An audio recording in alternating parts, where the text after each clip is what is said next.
Astaghfirullah. Bismillahirrahmanirrahim. Assalamualaikum warahmatullahi wabarakatuh. Alhamdulillah wassalatu wassalamu ala Rasulillah wa ala alihi wa sahbihi wa mawalah wa la hawla wa la quwata illa billahi wa ba'du. Alhamdulillah, segala puja dan puji hanya milik Allah subhanahu wa ta'ala. Salawat dan juga salam kita hadiahkan kepada Rasul kita Nabi besar Muhammad sallallahu alaihi wa ala alihi wasallam. Kita lanjutkan kajian kita, masih membahas kitab Minhaj al-Firqatin Najiyati wa Ta'ifatil Mansurah, dan kita masuk pada bagian kedua tentang ciri-ciri golongan yang selamat. Pada poin pertama di sini disebutkan bahwa golongan yang akan diselamatkan Allah subhanahu wa ta'ala adalah golongan yang setia berpegang teguh dengan manhaj Rasulullah dan juga manhaj para sahabat sesudahnya, atau dengan kata lain manhaj salaf. Kemudian beliau mengatakan di sini maknanya berpegang kepada kitab suci Al-Quran yang diturunkan Allah kepada Rasulnya, yang beliau telah jelaskan kepada para sahabatnya dalam hadis-hadis yang sahih. Bahkan beliau memerintahkan umat Islam agar kembali berpegang teguh kepada keduanya, maksudnya Al-Quran dan sunnah Nabi sallallahu alaihi wasallam. Dalilnya adalah Nabi sallallahu alaihi wasallam bersabda, taraktu fikum syai'aini lan tadillu ba'dahuma kitaballahi wa sunnati wa lan yatafarraqa hatta yarida alayya al-hawdha. Kata Nabi sallallahu alaihi wasallam, aku tinggalkan kepadamu dua perkara, kalian tidak akan tersesat apabila berpegang teguh kepada keduanya. Apa itu? Kitab Allah, Al-Quran, dan sunnahku, hadis-hadis yang sahih. Keduanya tidak akan berpisah sehingga mendatangiku di telaga Al-Kautsar untuk mengucapkan terima kasih. Ma'asyiral muslimat yang dimuliakan Allah subhanahu wa ta'ala, pengarang di sini ingin menjelaskan kepada kita tentang pentingnya kita berpegang kepada Al-Quran dan juga sunnah melalui manhaj para sahabat.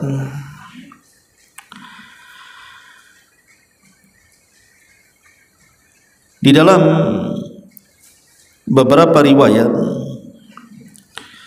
Nabi sallallahu alaihi wasallam bersabda, taraktukum alal bayda, aku tinggalkan kalian Islam ini dalam kondisi sangat-sangat bersih, putih bersih. Lailuha kanahariha, di mana siangnya, di mana malamnya seperti siangnya, artinya terang benderang. La yazigu anha ba'di illa halik, di mana tidak ada yang menyimpang dari kebersihan Islam itu kecuali orang itu akan binasa. Maksudnya kalimat taraktukum alal bayda, aku tinggalkan Islam itu di atas bersih terang benderang. Di sini artinya di atas Al-Quran dan sunnah Nabi sallallahu alaihi wasallam. bahwa siapapun yang kembali kepada Al-Quran dan Sunnah maka dia tidak akan binasa. Tapi kalau seandainya dia berpaling dari keduanya, dipastikan dia pasti binasa. Ma'asyiral muslimat yang dimuliakan Allah Subhanahu wa taala, ketika Allah Subhanahu wa taala menurunkan Nabiullah Adam alaihi salatu wassalam dan juga pasangannya Hawa serta iblis dari sorga ke dunia, maka Allah Subhanahu wa taala firmankan dalam Al-Qur'an, "Qul nahbitu minha jami'a." Keluar kalian semua dari sorga, enyah kalian. Akhirnya kemudian tiga makhluk ini pun diturunkan oleh Allah ke bumi. Tapi Allah Subhanahu wa taala berjanji kepada tiga makhluk ini, Adam, Hawa dan juga iblis, bahwa dia akan menurunkan hidayahnya. Maka siapapun yang mengikuti hidayahnya, maka dia tidak akan celaka, bahkan tidak akan binasa. Dia tidak akan takut, bahkan tidak akan sedih. Para ulama tafsir ketika mengatakan fa imma ya'tiyannakum minni hudan fala khaufun 'alaihim wala hum yahzanun. Dalam ayat yang lain, faman tabi'a hudaya fala yadhillu wala yashqa.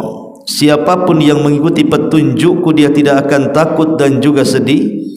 Dan dalam ayat yang lain, siapapun yang mengikuti petunjukku dia tidak mungkin sesat dan binasa. Yang dimaksud petunjuk di sini adalah kitab-kitab yang Allah turunkan ke bumi dan rasul-rasul yang Allah utus. Maka siapapun yang mengikuti kitab-kitab itu dan mengikuti rasul-rasul yang diutus Allah Subhanahu wa taala, maka mereka tidak akan takut dan tidak akan sedih, bahkan tidak akan sesat dan tidak akan binasa. Dan kita tahu bahwa kitab-kitab dan rasul-rasul yang Allah utus ke bumi ini banyak sekali. Ketika Allah Subhanahu wa taala turunkan Taurat, yang kemudian Allah juga utus Musa sebagai pemegang Taurat, maka di zaman itu siapapun yang mengikuti Musa dan Tauratnya, maka dia mendapatkan hidayah. Begitu juga Allah Subhanahu wa taala turunkan Zabur dan juga Daud yang memegangnya. Maka siapapun yang mengikuti Zabur dan juga Nabi Allah Daud pada zamannya, maka mereka akan mendapatkan hidayah. Begitu juga orang-orang yang ikut setelahnya. Allah turunkan Injil dan juga Allah utus Rasul untuk memegang Injil, Isa alaihi salam. Maka siapapun yang kemudian mengikuti Isa dan juga Injil yang dibawanya, maka dia akan mendapatkan hidayah. Dan yang terakhir, Allah Subhanahu wa taala turunkan Al-Quran, dan juga Allah utus Rasul kita Muhammad sallallahu alaihi wasallam yang memegang Al-Quran.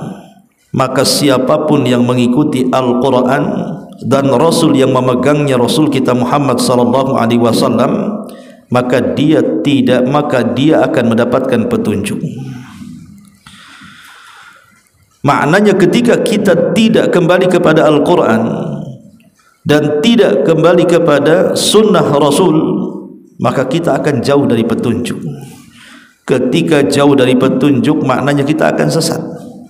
Dan ketika sesat, berarti kita dikeluarkan dari golongan yang selamat. Ma'asyiral muslimat yang dimuliakan Allah Subhanahu wa taala,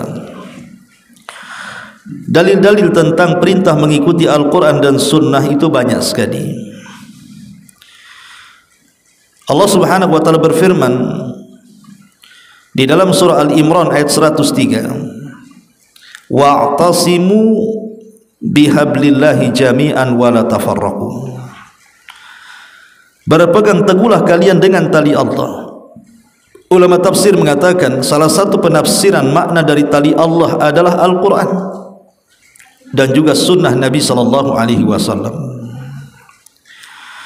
Kemudian juga Allah Subhanahu wa taala berfirman dalam surah Al-A'raf ayat 3, ittabi'u ma unzila ilaikum mir rabbikum. Ikutilah apa yang diturunkan kepada kalian dari Rabb kalian. Maknanya ikutilah Al-Quran dan juga sunnah, karena Nabi SAW bersabda, sesungguhnya aku diberikan Al-Quran dan yang semisalnya. Maksudnya sunnah Nabi SAW, karena dua-duanya datang dari Allah Subhanahu wa ta'ala.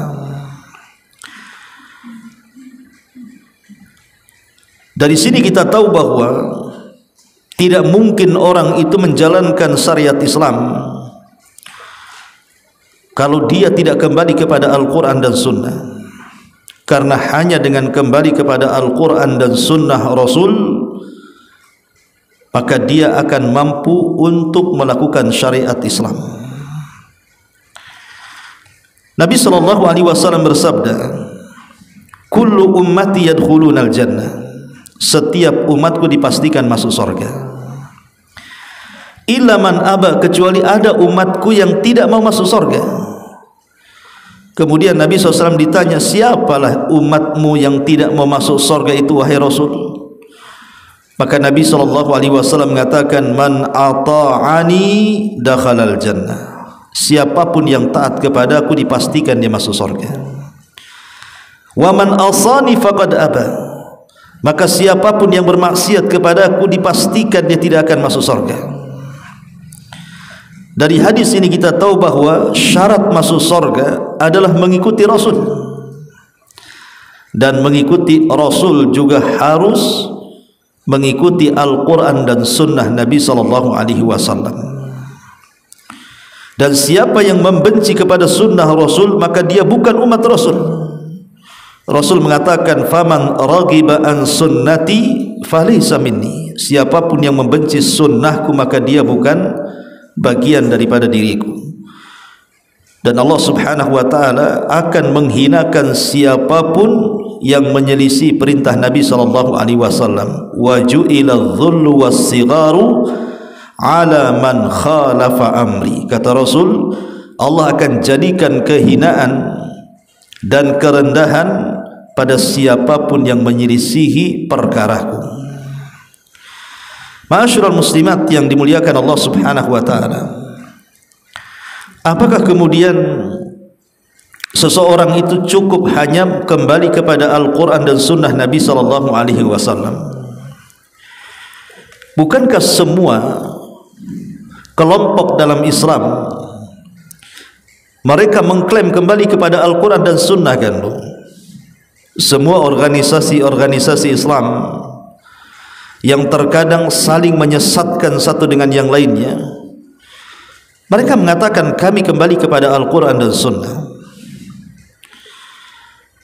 Maka kita katakan bahwa kita tidak mungkin mampu memahami Al-Quran dengan benar, dan tidak mungkin juga memahami Sunnah dengan benar, kecuali kita harus kembali kepada pemahaman yang benar.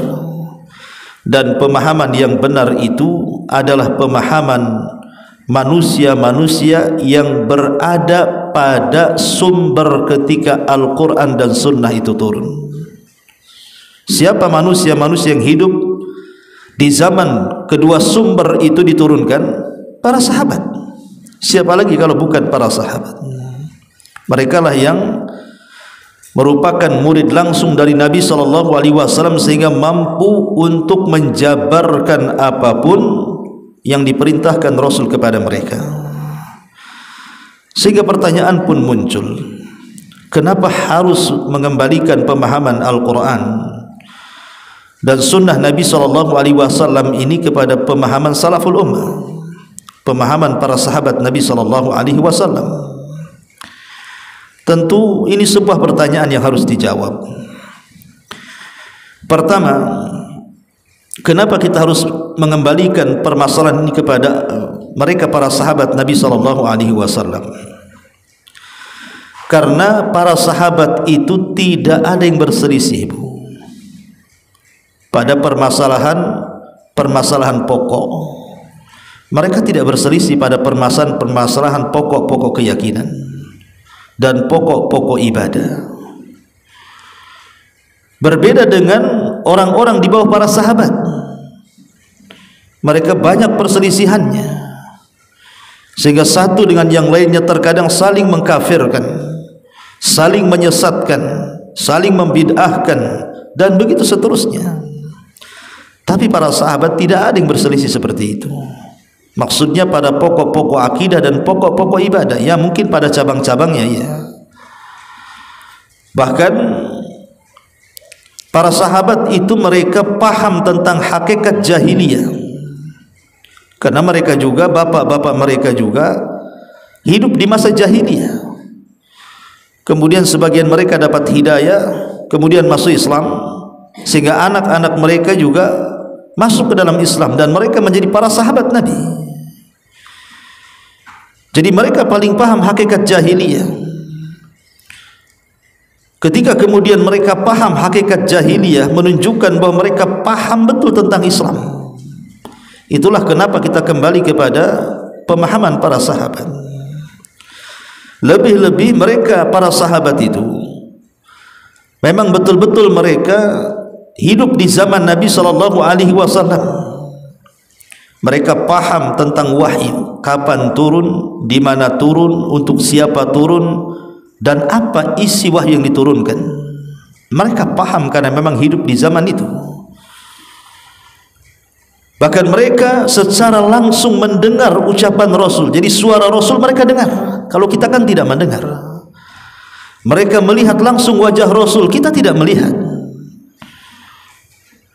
Sehingga ada istilah laisal khabaru kal muayyana. Orang yang mendapatkan kabar itu berbeda dengan orang yang melihat langsung. Orang yang mendapatkan katanya itu lain dengan orang yang mendengar langsung. Karena orang yang mendengar langsung dan orang yang melihat langsung, tentu mereka paling tahu tentang kejadian.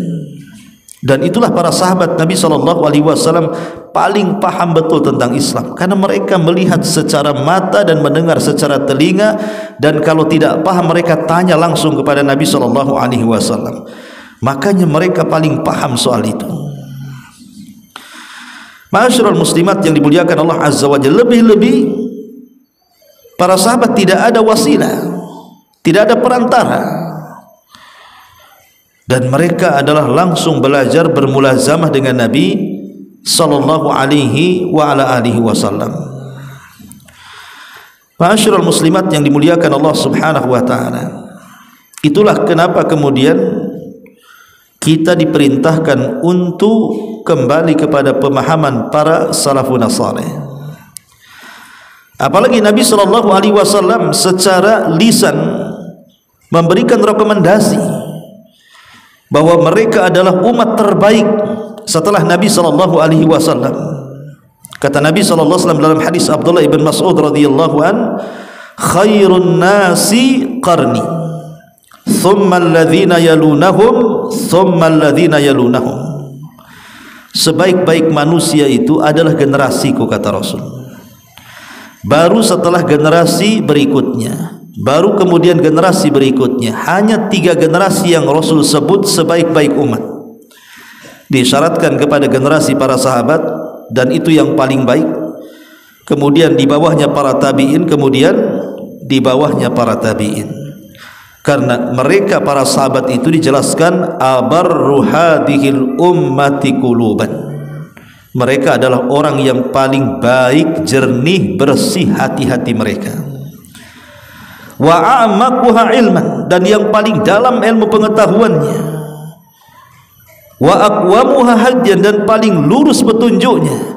Wa ahsanuha halan, dan mereka orang yang paling baik kondisinya. Wajar karena mereka didikan langsung dari Nabi sallallahu alaihi wa ala alihi wasallam. Ma'asyiral muslimat yang dimuliakan Allah Subhanahu wa taala. Mereka para sahabat ridwanullah alaihim ajmain. Mereka orang yang paling paham dengan bahasa Arab. Kenapa saya katakan mereka paham dengan bahasa Arab? Dan ini penting untuk dijelaskan, karena Al-Quran itu turun menggunakan bahasa mereka, dan Nabi SAW juga berbahasa dengan bahasa mereka. Seandainya ibu kita buat logika-logikaan. Seandainya Nabi tidak turun di Arab tetapi turun di Jawa, berarti orang Jawa yang paling paham bahasa Nabi kan, Bu? Kalau seandainya Nabi turun di Padang, bahasa Minang lah kan gitu ya. Orang Minang yang paling paham bahasa Nabi. Mungkin orang Jawa bingung, harus belajar bahasa Minang. Kalau seandainya Nabi kemudian turun di Flores sana, bahasa Alor kan, Bu? Tak paham juga ibu bahasa Alor tuh. Harus belajar juga akhirnya kan. Kalau seandainya kemudian Nabi SAW turun di sini di tanah Melayu, tentu bahasa Melayu. Orang harus datang ke Batam belajar Melayu. Tapi karena Allah takdirkan Nabi itu turun di tanah Arab dan dia pun berbahasa Arab, Quran yang turun pun menggunakan bahasa Arab, maka wajib bagi kita untuk belajar bahasa Arab. Karena tanpa belajar bahasa Arab kita tidak bisa memahami Quran dan Sunnah secara benar. Apalagi mempelajari dengan terjemahan, salah terjemah sesat pula dia. Lah karena para sahabat itu mereka paling paham dengan bahasa Arab, berarti mereka paling paham dengan Quran dan Sunnah. Maka wajar kalau seandainya setiap memahami Al-Quran dan Sunnah Nabi SAW, kita kembali kepada pemahaman mereka, pemahaman para salafun salih, para sahabat Nabi SAW. Ma'asyiral muslimat yang dimuliakan Allah Subhanahu wa taala. Dan para sahabat Nabi SAW, mereka adalah generasi yang penuh berkah. Mereka adalah generasi yang betul-betul diberkahi oleh Allah Subhanahu wa taala. Sampai-sampai Allah Subhanahu wa taala dalam surah Al-Baqarah 137 sampai berfirman, fa in amanu bimithli ma antum bihi faqad ihtadaw. Kalau kalian beriman seperti, kalau mereka beriman seperti yang kalian imani, maksudnya para sahabat, maka kalian akan mendapatkan petunjuk. Lihat, kalau seandainya kita ini beriman seperti imannya para sahabat, tentu kita akan dapat petunjuk. Seolah-olah Allah ingin katakan seperti itu. Ya, karena mereka adalah khairun nas, sebaik-baik manusia. Bahkan sebenarnya para sahabat itulah sebenarnya pengaman Islam itu sendiri. Dan itu keluar dari lisan Nabi.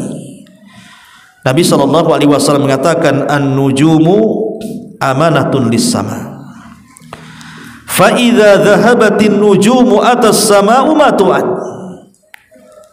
Bintang-bintang yang ada di langit itu dijadikan Allah untuk mengamankan langit. Seandainya bintang-bintang itu pergi, maka langit akan terjadi masalah, kata Nabi. Wa ana amanatun li ashabi. Sementara diriku, kata Rasul, adalah pengaman para sahabat. Fa idza dhahabtu ana ata ashabi ma yu'adun. Kalau aku pergi meninggalkan para sahabat, pasti akan terjadi masalah dengan sahabat-sahabatku. Kemudian kata Rasul, wa ashabi amanatun li ummati. Tapi sahabat adalah pengaman umatku. Fa idza dhahabu ata ummati ma yu'ad. Kalau seandainya para sahabat satu persatu meninggalkan umat ini, maka akan terjadi masalah dengan umat ini. Betul. Ketika para sahabat Nabi SAW sudah tidak hidup lagi, masuk ke generasi kedua, ketiga, dan hari ini kita saksikan makin banyak orang yang kemudian, orang-orang yang beragama Islam jauh daripada sumbernya. Karena logikanya seperti ini, Bu. Kalau ibu mengambil air dari sumbernya, tentu air itu jernih kan, Bu, namanya dari sumbernya. Ibu naik ke gunung, nampaklah di situ ada telaga mata air yang keluar dari celah-celah batu. Itu sangat jernih, bisa langsung diminum. Tapi kalau seandainya kemudian air ini mulai mengalir ke bawah, memenuhi galengan-galengan sawah, masuk ke solokan-solokan rumah, masuk ke sungai-sungai, apa yang terjadi? Tidak akan jernih lagi. Mungkin sebagian air tercampur tanah sehingga kecoklatan, mungkin akan tercampur sampah kemudian membusuk, mungkin akan bercampur dengan berbagai macam benda kemudian merusak air. Begitulah logikanya. Jadi kalau seandainya Islam itu masih dalam koridor sumbernya, maka belum ada campuran-campuran apapun, murni memang itulah syariat. Tapi kalau seandainya dengan berjalannya waktu dan juga berbedanya zaman, maka mulailah kemudian sumber itu mulai keruh, sehingga wajar kemudian datang sempalan-sempalan dalam Islam tapi mengatasnamakan Islam. Ada orang-orang yang kemudian mengklaim kembali kepada Al-Quran dan Sunnah, padahal mereka orang yang menyelisih Al-Quran dan Sunnah. Ya, karena mereka sudah jauh dari sumbernya.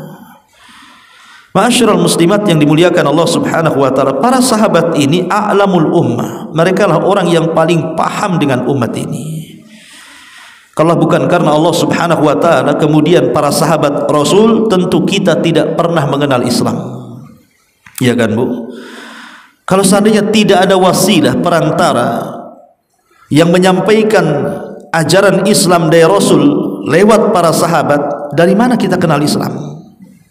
Tidak ada satupun yang kenal Islam. Boleh jadi ibu tidak mungkin ngaji ke sini.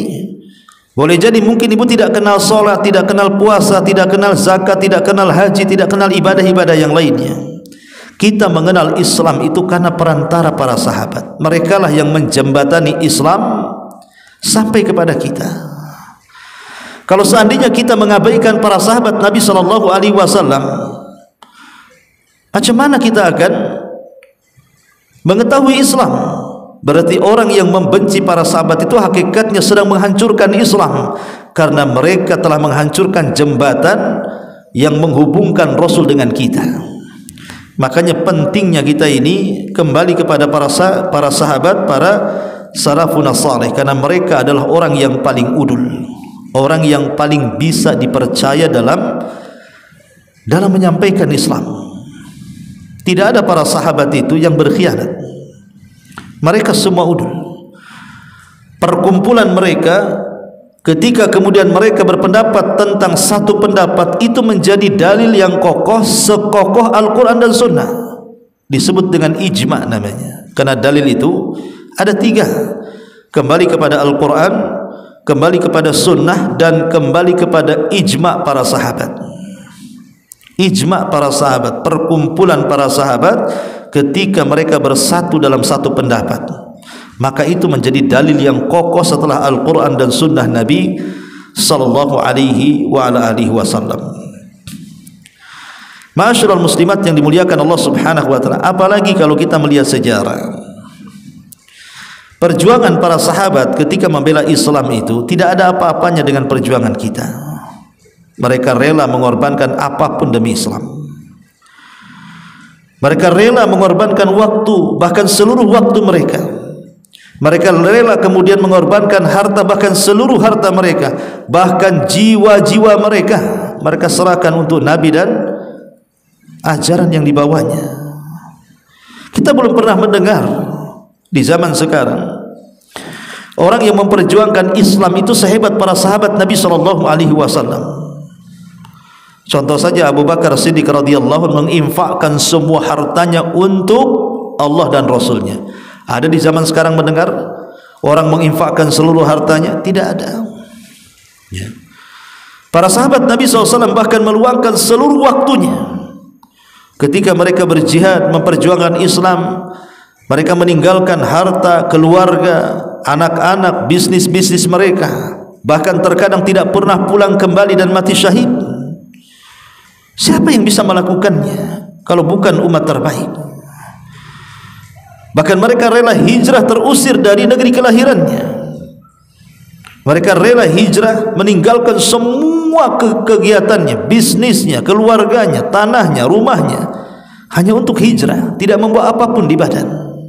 Siapa yang bisa melakukannya? Kalau sedemikian kuatnya tekad mereka membela Islam, tidak mungkin mereka membela kecuali mereka memahami apa tujuan Islam.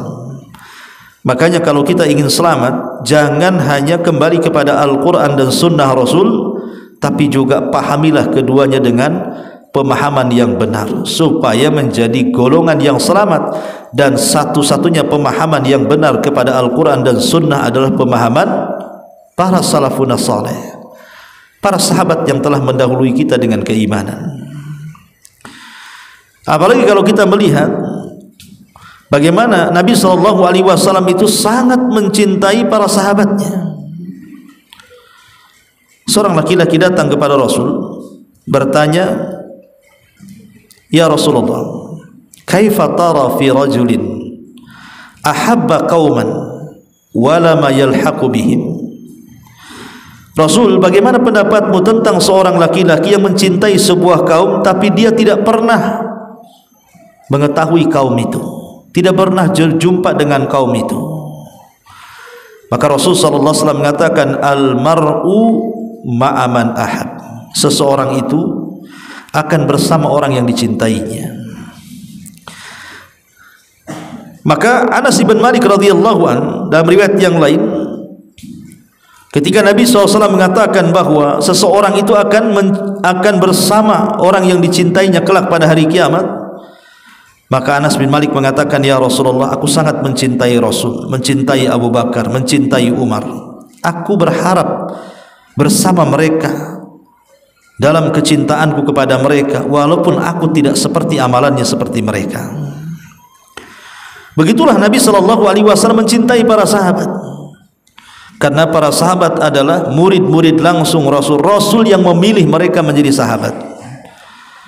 Dan memang mereka layak di sisi Rasul. Boleh jadi kalau kita hidup di zaman Rasul tidak mungkin terlibat dalam para sahabat. Boleh jadi kita jadi pengikut Abu Jahal pula kan gitu. Karena hati kita tidak sebersih mereka. Perjuangan kita tidak sehebat perjuangan mereka. Dakwah kita tidak sehebat dakwah mereka. Pengorbanan kita tidak sehebat dengan pengorbanan mereka. Makanya Rasul sangat marah kepada siapapun yang mencela para sahabat. Kata Rasul, "Man sabba ashabi fa alaihi laknatullahi wal malaikati wan nasi ajmain." Kata Nabi SAW, maka siapapun yang mencela sahabatku, dia berhak mendapatkan laknat Allah, laknat para malaikat, bahkan laknat semua manusia. Lihat, Nabi membela para sahabat. Tidak mungkin manusia yang dibela mereka tersesat, karena tidak mungkin Rasul membela orang yang tersesat. Bahkan Nabi SAW mengatakan, "La yuhibbuhum kufrun wa nifaqun wa tughyan." Siapa yang tidak mencintai mereka para sahabat bisa kufur, bisa nifak, bisa melampaui batas. Sampai Nabi SAW mengancam orang yang membenci para sahabat itu bisa kufur, bisa nifak, dan bisa tughyan, melampaui batas. Makanya Nabi SAW sendiri sebelum wafatnya dia berpesan kepada umatnya apa? Iqtadu billadaini min ba'di. Ikutilah manusia, atau ikutilah dua manusia sepeninggalku, kata Rasul. Kemudian Rasul menyebutkan dua manusia, pertama Abu Bakar, yang kedua Umar. Ikuti kedua manusia ini, dan dua-duanya lah sahabat Nabi. Makanya secara umum Rasul mengatakan juga, "Alaikum bisunnati wa sunnatil khulafa'ir rasyidin al-mahdiyyin 'addu 'alaiha bin nawajid." Kata Nabi SAW, wajib kalian berpegang teguh dengan sunnahku. Cukup sampai di sini? Tidak. Dan sunnah para sahabatku. Mereka orang-orang yang mendapatkan petunjuk, gigit dengan geraham kalian.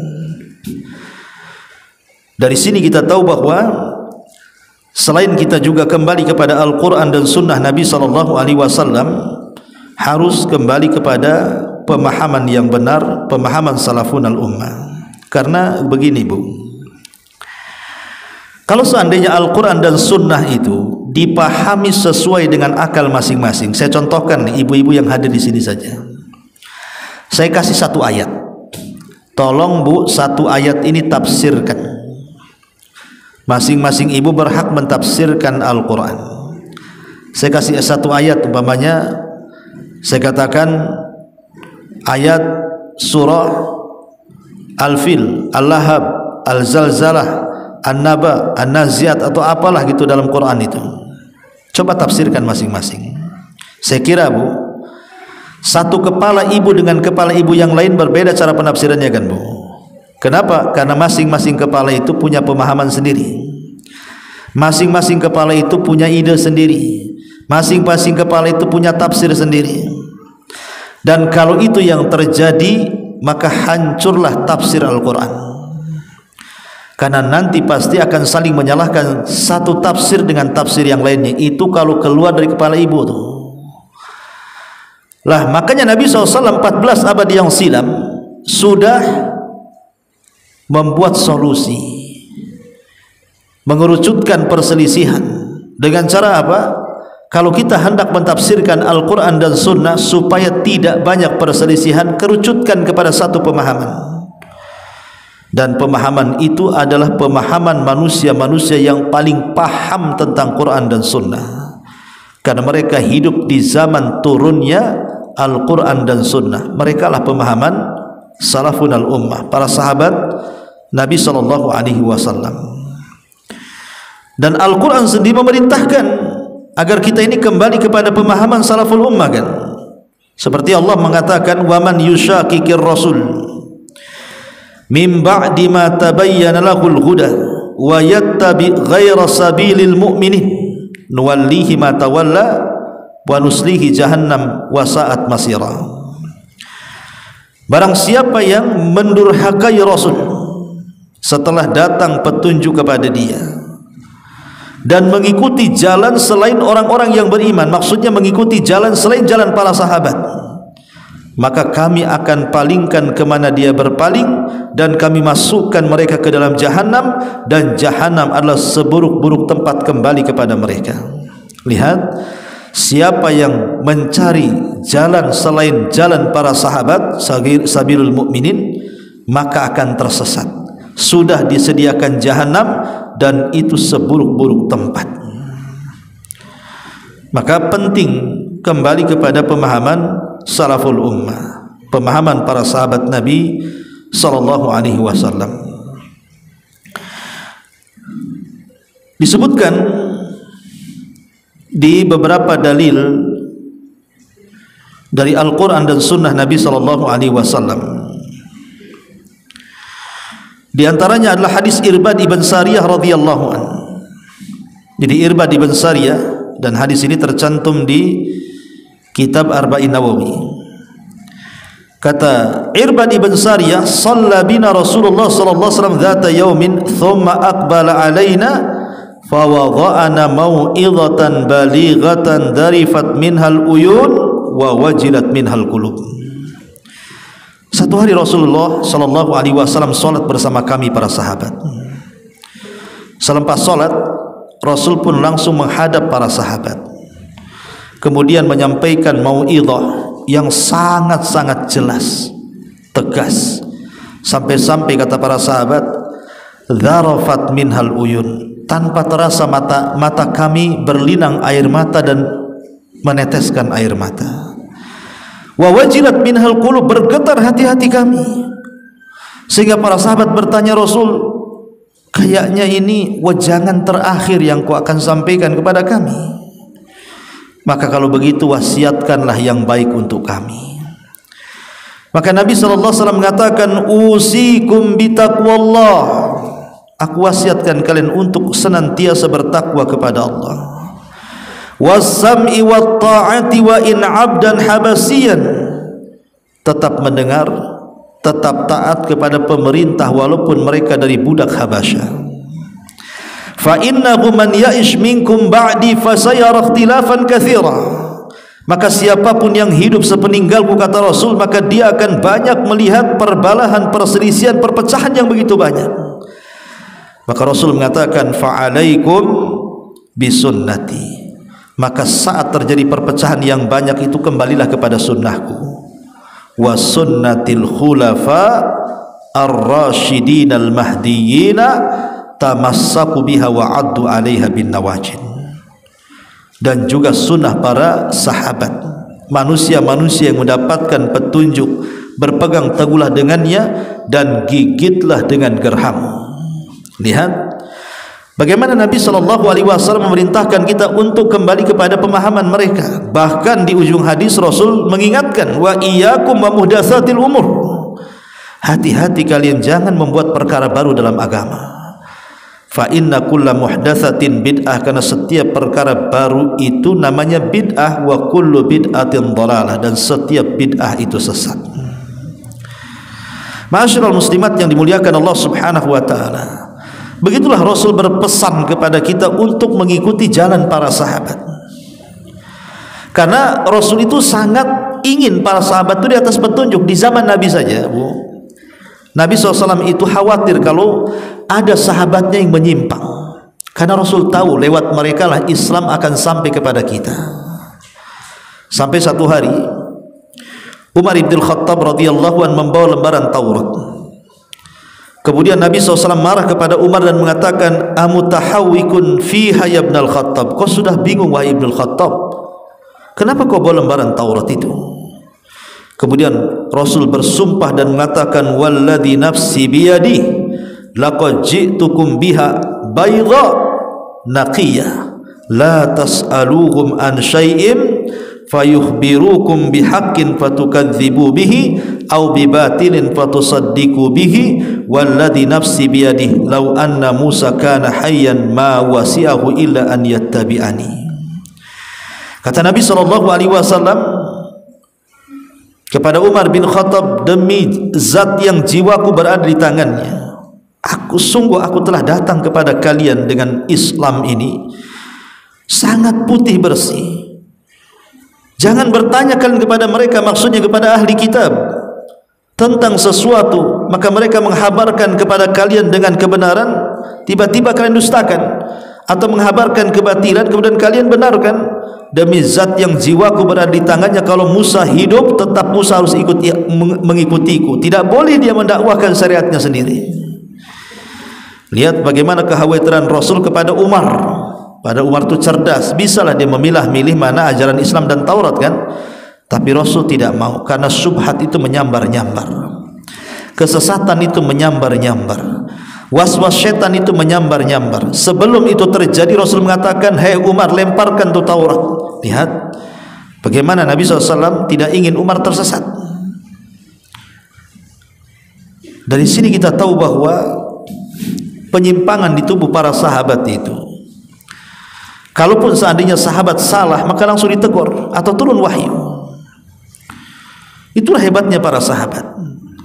Makanya di sini di antara ciri manhaj golongan yang selamat adalah golongan yang setia berpegang teguh kepada manhaj Rasul dalam hidupnya dan manhaj para sahabat Nabi SAW sesudahnya. Dan kita dibolehkan fanatik kepada sebuah kelompok hanya kepada kelompok para sahabat, bukan individu sahabat, ya, kelompok. Kalau individu para sahabat bisa salah bisa benar, tapi kelompok para sahabat kalau sudah bersatu itu jadi dalil seperti Al-Quran dan Sunnah.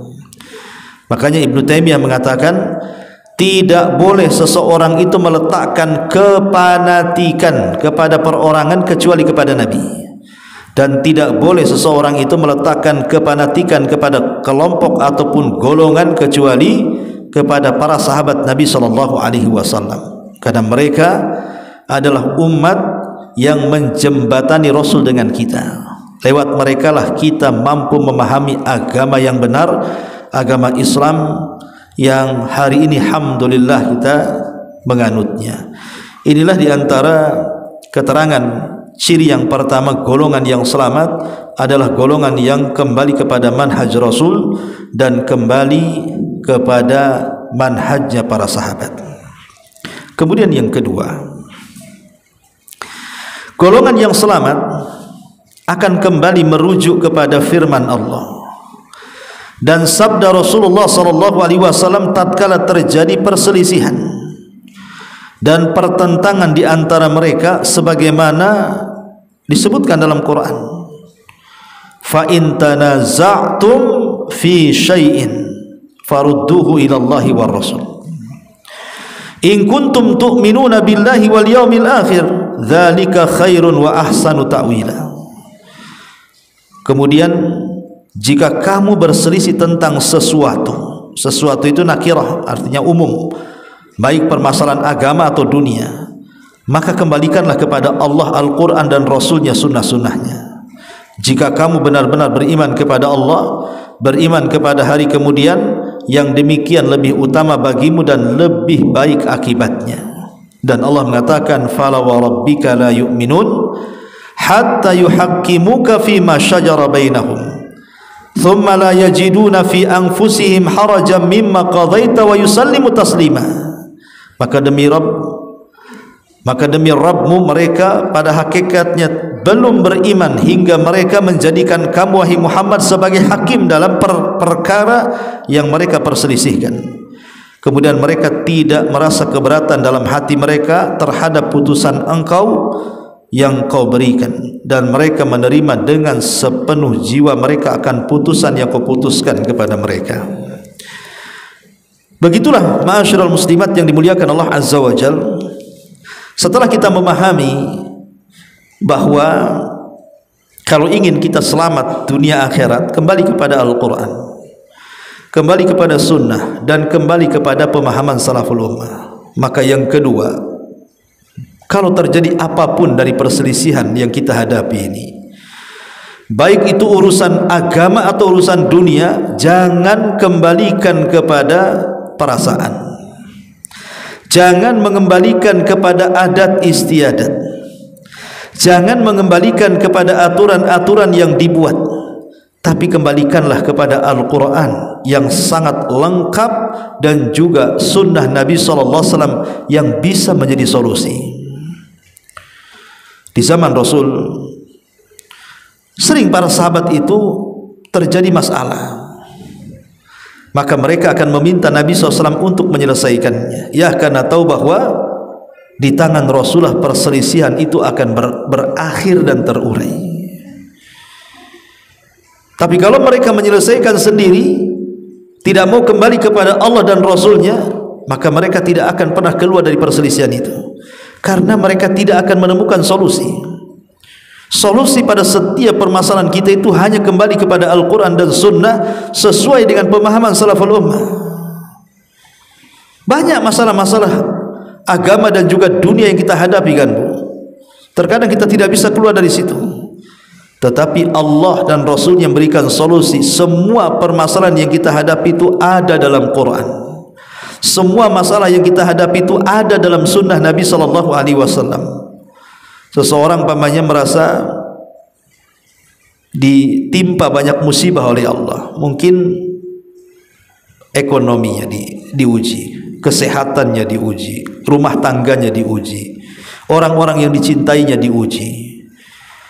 Kalau kita menghadapi persoalan-persoalan ini sendirian tanpa mengacu kepada sumber yang benar, Al-Quran dan Sunnah dan pemahaman yang selamat, selamanya kita tidak mungkin keluar dari penderitaan ini. Tapi kalau kita mencoba mencari solusi, umpamanya orang diuji dari segi ekonominya, mungkin ya bisnisnya berantakan, modalnya habis, kena tipu atau apalah kan begitu, sehingga usahanya tidak jalan. Kembali kepada Quran dan Sunnah, di situ ada kunci-kunci rizki.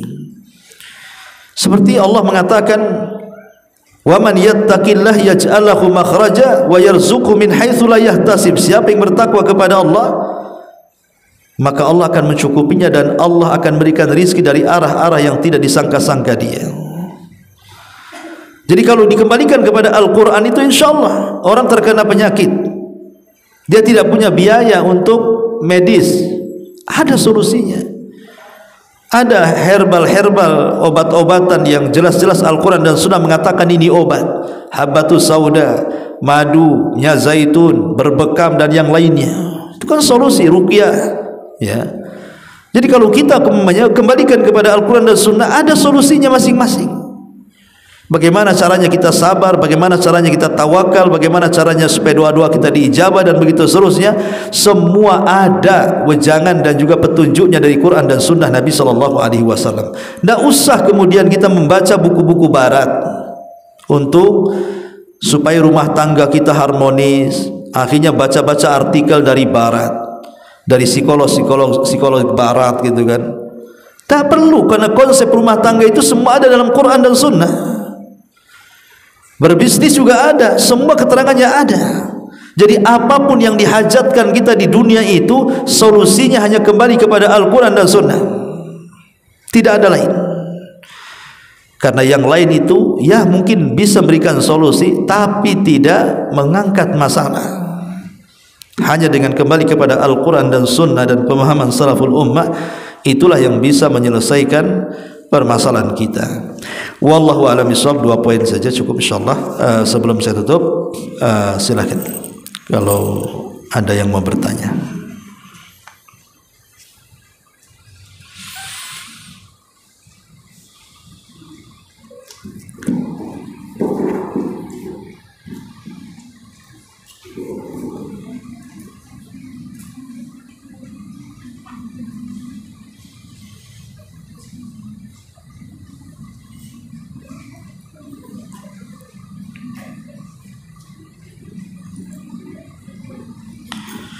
Ya, di sini di YouTube ada pertanyaan, tapi mungkin di luar tema. Bismillah, izin bertanya, Ustadz, bolehkah seorang istri berpikir wanita wajib mempunyai pendapatan? Jadi jika terjadi sesuatu pada suami, istri tak terlalu menderita. Ya, alhamdulillah. Ya kalau dikatakan boleh ya boleh, tidak ada yang melarang. Seorang wanita bekerja boleh-boleh saja selama ikut aturan. Kalau ikut aturan boleh, aturan Islam maksudnya. Kalau sudah menyalahi aturan ya tidak boleh. Mencari pekerjaan dengan membuka aurat, mencari pekerjaan dengan menelantarkan suami dan anak dan keluarga, mencari pekerjaan untuk senang-senang saja, mencari pekerjaan tanpa melihat ikhtilat, dan begitu seterusnya, membahayakan ya. Jadi kalau masuk dalam koridor Islam, mengikuti batasan-batasan Islam, ya tidak ada masalah bekerja, tapi itu pun harus ada izin dari suami. Karena surganya para wanita itu bukan di luar rumah. Kalau dia bisa bekerja dalam rumah, bisa seperti menjahit, apalagi sekarang kan sudah enak gitu ya, adanya COD, ibu bisa buka pasar di rumah, ya, umpamanya buka kuliner di rumah, yang pesan juga di dalam rumah gitu ya, tinggal COD saja. Alhamdulillah, nggak ada masalah, itu lebih selamat. Kalaupun di luar rumah ya harus ada izin suami. Jangan sampai meninggalkan tanggung jawab kepada keluarga, dan ada batasan-batasan syariat. Adapun kemudian berangan-angan wanita yang mendapatkan pekerjaan itu nanti kalau suami ada masalah, nanti tidak terlalu menderita. Ibu mendoakan tak bagus ini suaminya supaya ada masalah gitu ya. Ibu tidak harus berpikir apa yang akan terjadi besok, bulan depan, tahun depan ya. Selama kita berusaha untuk menjalankan Islam, menjalankan ibadah Islam dengan benar tentunya, maka semua akan baik-baik saja insyaallah. Kalaupun seandainya, karena banyak juga orang-orang yang kemudian berpikir seperti yang penanya tanyakan, supaya saya punya pendapatan sendiri, kalau qadar Allah pisah dengan suami atau suami meninggal dunia, saya tidak terlalu sengsara. Rupanya setelah kemudian dia mencari pendapatan, dia keenakan pula di situ. Justru dialah penyebab perceraian, dialah penyebab rumah tangganya amburadul, dia pula penyebab masalah. Nah, ini kan terbalik jadinya ya. Makanya kalau pertanyaan boleh ya boleh ya, cuman ya tadi harus ikut aturan-aturan. Wallahu a'lam.